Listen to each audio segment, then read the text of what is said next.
through, and to thank those who are officers and their family members who are living that allow them to do their jobs every day, something that they love to do. They don't do it for the money. And also to thank all of the guests who have come here today, particularly the governor to be here with us, the U.S. Marshals. We have federal, state, and local law enforcement agencies represented here today.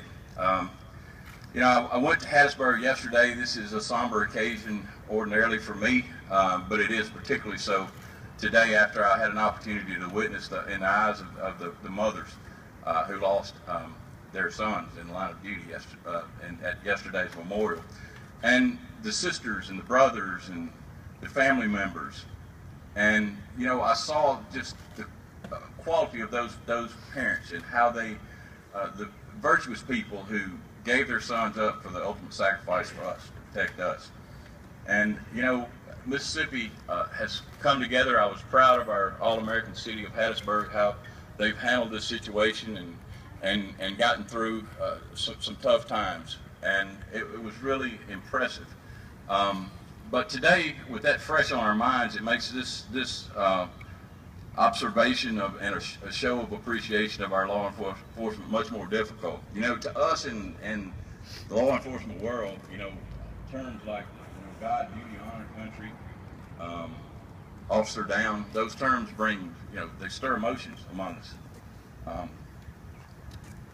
And today, you know, I can't really go through those feelings. I'd like to use this opportunity before the governor comes up and makes a few remarks to kind of redirect my focus on what we're facing in this day and time.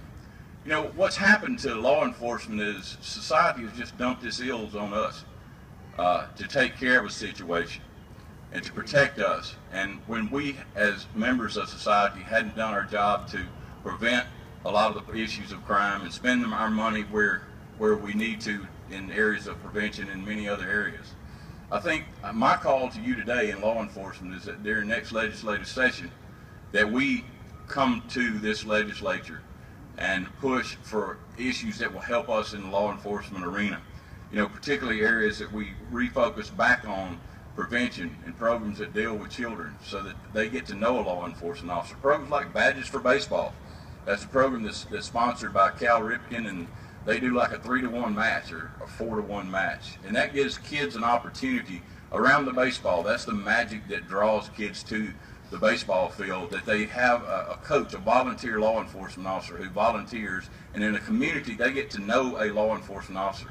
They get to know that they're real people. They got families that they care, and those kids will come to those law enforcement officers because they trust them in the future if they see something going wrong in their community. We have to start at an early age and work in prevention.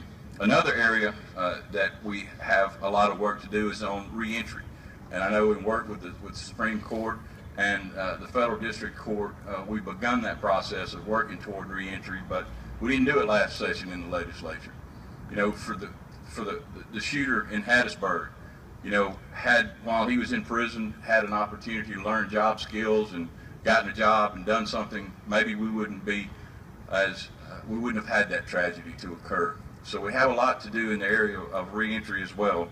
And we have a lot to do to deal with gangs, and that goes back to dealing with issues of children at a young age and many of the prevention programs we have, Boys and Girls Clubs, Big Brothers, Big Sisters, communities in schools. Those type programs are what have been shown to be effective.